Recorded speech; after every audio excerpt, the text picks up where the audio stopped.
اللہ اللہ اللہ۔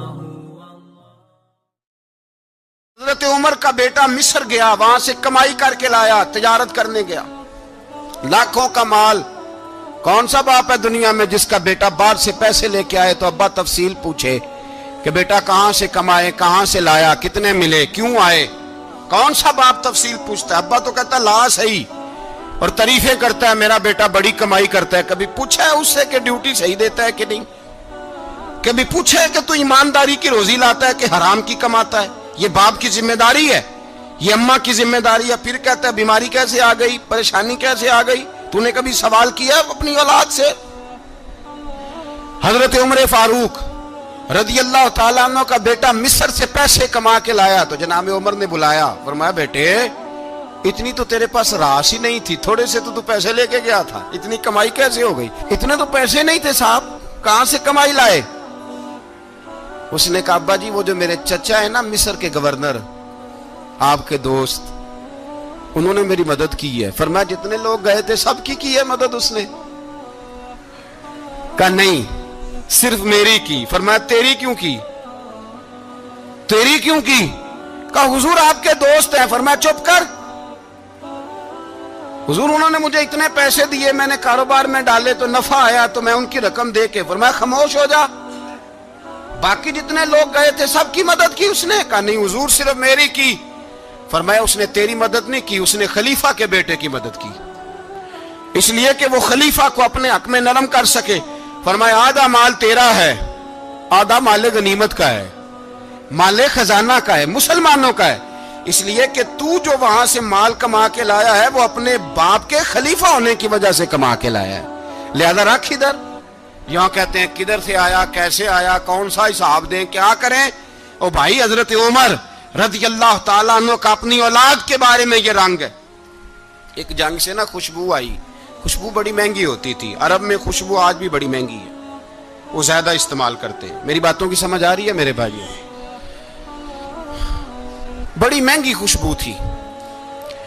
جب وہ خوشبو آئی تو حضرت عمر نے کہا، گھر میں پہلے پہنچی حضرت عمر کے، چونکہ زیادہ عورتیں استعمال کرتی تھی گھر کے اندر خوشبو، مرد بھی لگاتے تھے۔ حضرت عمر نے اپنی بیوی سے کہا، آپ کی زوجہ تو تھی وہ بڑی خوشبو کو پسند کرتی تھی۔ حضرت عمر نے اپنی زوجہ سے کہا کہ خوشبو لاؤ، میں نے ایک عورت کی ڈیوٹی لگائی ہے، وہ خوشبو تول کے نا تو حصہ برابر صحابہ میں بانٹ دے گی۔ تو آپ کی زوجہ کہنے لگی کسی بی بی کی ڈیوٹی لگانے کی کیا ضرورت تھی، میں جو موجود تھی میں بانٹ دیتی ہوں تول کے حصہ برابر۔ آپ نے فرمایا نہیں تو رہنے دے، وہ فلانی بی بی بانٹے گی۔ کہا حضور میں نے بھی بانٹنی ہے، میرے پہ کچھ حق ہے؟ آپ نے فرمایا نہیں تو تفصیل نہ پوچھ، تو خوشبو دے دے، کوئی اور بانٹے گی۔ خاتون خانہ تھی نا، کہنے لگی نہیں مجھے بھی آج آپ کو بتانا ہی پڑے گا کہ کوئی جو بانٹ سکتی ہے تو میں کیوں نہیں بانٹ سکتی؟ زوجہ کہتی عمر نے بات کی تو میری چیخیں نکل گئی۔ حضرت عمر فرمانے لگے جب تو خوشبو بانٹے گی نا تیرے ہاتھوں کو بھی لگے گی، تیرے دوپٹوں کو بھی لگ جائے گی۔ اگر رب کریم نے مجھ سے سوال پوچھا کہ عمر خوشبو تو مسلمانوں کی تھی، تیری بیوی کے دوپٹے کو کیوں لگ گئی، تو میں اللہ کے حضور کیا جواب دوں گا؟ اگر اللہ نے یہ سوال کیا کہ تیری بیوی نے کیوں لگائی، وہ تو حصہ تھا مسلمانوں کا، تو نے تیری بیوی نے کیوں لگائی؟ تو فرمایا میں نہیں چاہتا کہ اللہ کے حضور مجھے اور تجھے باز پرس ہو، لہذا کسی اور کو بانٹنے دے۔ زوجہ روئی اور تڑپ کے کہنے لگی عمر مجھے لگتا ہے صبح قیامت بھی تیری بیوی ہونے کی وجہ سے اللہ مجھے جنت عطا فرما دے گا، تیری زوجہ ہونے کی برکت سے۔ بھائی یہ معیار رکھا، خدا کی قسم ایسا شخص تاریخ میں دوبارہ نہیں آیا۔ اتنا بڑا آدمی، اتنا بڑا شخص، اتنا بڑا آدمی، اور پھر رنگ یہ ہے کہ عمر 22 لاکھ مربع میل کا حکمران، 22 لاکھ، اور کھجور کے درخت کے نیچے مٹی کا ڈھیلا لے کے سو گئے ہیں، پرواہ کوئی نہیں، کوئی مسئلہ ہی نہیں۔ 2 غلام ساتھ بیٹھے تو ایک روٹی حضرت عمر نے گھر سے منگوائی، تھوڑا سا سرکہ، تو غلام کہنے لگے ہم نے بھی کھانی ہے۔ فرمایا کوئی حرج نہیں، روٹی کوئی پیٹ بھر کے کھانا ضروری تو نہیں، 3 حصوں میں بانٹ لیتے۔ ایک آدمی آیا ہوا تھا مصر کا رہنے والا ملنے کے لیے، اس نے پوچھا عمر کدھر ہے؟ تو کہا وہ ادھر جاؤ مسجد میں بیٹھے ہوں گے. اور واپس آیا تو کہنے لگا وہاں تو 3 غلام بیٹھے ہیں, ایک روٹی بانٹ بانٹ کے کھا رہے ہیں, لگتا ہے کئی دنوں سے روٹی نہیں ملی. کہا 3 غلام تو کوئی نہیں, وہاں 2 ہی تھے, تیسرے تو امیر المومنین تھے. اس نے کہا نہیں نہیں 3 غلام ہیں, کپڑے بھی ایک طرح کے پہنے ہوئے, بلکہ 2 کے تو پھر صحیح ہیں, تیسرے کے تو زیادہ ماڑے ہیں. کپڑے بھی ایک طرح کے, کھانا پینا بھی ایک طرح کا, اور ان کا نشست برخاست بھی ایک طرح کی ہے, لہذا کوئی فرق نہیں. حضرت ابو ہریرہ کہتے ہیں میں لے کے آیا, اور جناب عمر کو جب میں نے کچی زمین میں تامت سمیٹ بیٹھے دیکھا تو میں رو پڑا. میں نے اس مصر سے آنے والے کو کہا تو اس کے جلوے دیکھ, اگر اس کی ذات میں اتنا حسن ہے تو محمد عربی کا مقام کیا ہوگا. یہ مقام غور ہے, مقام غور. 10 محرم کو لوگ دیگے پکائیں گے نا, نہیں پکانی ہے؟ کوئی بول دے نہیں, ہاں نہ نہیں کر دے. پروگرام بدلیا تو نہیں دی عید کی کہ وہی کام شروع ہویا ہے لاسٹ ٹائٹ ہونے والا.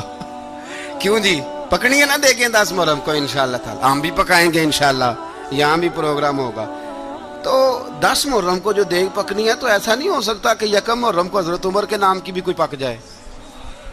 اگر امام حسن حسین کے نام کی دیگیں پکیں تو جو امام حسن حسین سے پیار کرنے والے ہیں, جو امام حسن حسین سے, ہم لوگوں نے بھی عجیب رٹا اپنایا ہے نا. ہم لوگ بات کا ایک پہلو دیکھتے ہیں, دوسرا نہیں دیکھتے.